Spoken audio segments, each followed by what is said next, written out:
Things are pretty busy here, as you can tell. There's a lot of celebs about. Where are you from? We're from the Betoota Advocate. Oh, yeah? Okay.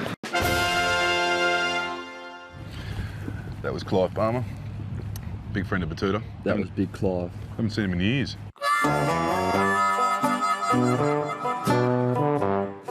Welcome to the desert capital of outback Queensland, Betoota. My name is Errol Parker and I'm the editor-at-large of the Betoota Advocate, Australia's oldest and most independent newspaper. I'm Clancy Overall, fourth generation editor of the Betoota Advocate. Once a jolly swagman camped by a billabong under the shade of a coolabah tree. Betoota was somewhat of a inland port. It was a bustling kind of metropolis for the outback. A lot of people coming in. It was kind of an index between all the states, and it's probably shrunk a bit. First order of business. Yep. The first race at Ascot. Who do you reckon? Bundy Sunday. You know, we haven't got big people in their flash suits and their school ties. They're not walking down the halls of the Betoota Advocate. You know, so if we get a scoop, we bang it out the doors straight away, but we don't have to ask people, don't have to call lawyers, you know. It's just out the door for the whole world to consume.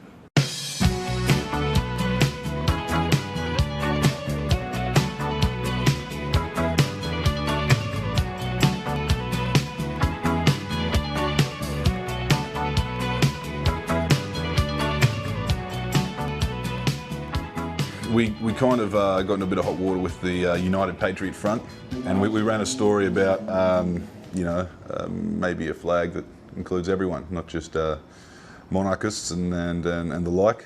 You know, and it was all balanced reporting, but the fact that we included a crescent moon and an Aboriginal flag on that design that we proposed got a lot of hate, a lot of hateful messages sent our way. Was shared right across the hard right kind of social media platforms in Australia, and we make no apology. So who do you reckon out of the Bronx next week? Oh. There's been a photo leaked by actually the marketing team for Weet-Bix, who are at a triathlon on the weekend up in the northern beaches of Sydney, and Tony Abbott's got this new tattoo. It's a tribal tattoo. It's a tribal tattoo. I mean, if anything off the wall, if anything screams a midlife crisis, it's a nondescript tribal tattoo that he got in a tattoo parlour in DY. That's not a good look. I'm loving this one. Number one, corporate larrikin. So one of your most popular stories was about Australia's oppressive gun control regime.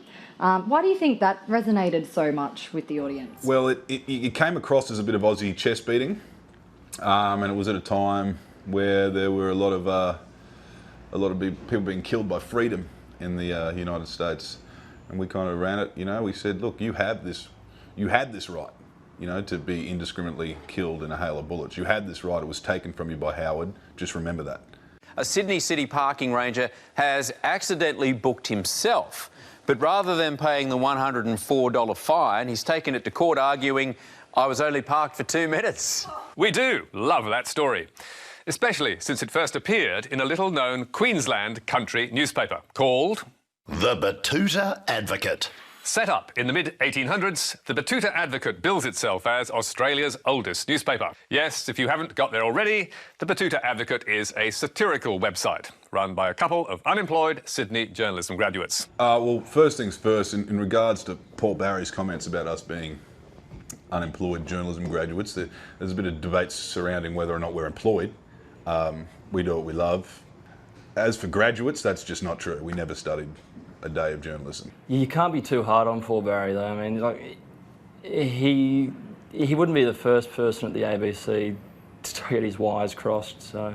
And where do you see the Betoota Advocate going over the next few years? We want to set up offices in New York, Istanbul, London. And Port Moresby. You know, we get to a position of power, we can kind of decide about, you know, who starts wars and who wins wars, and we kind of get to report that, and that's an important thing for journalism. What's next? Right. It's Monday, it's lunchtime. I reckon we call it. I've had a look at the news and there's not much on. Slow news week.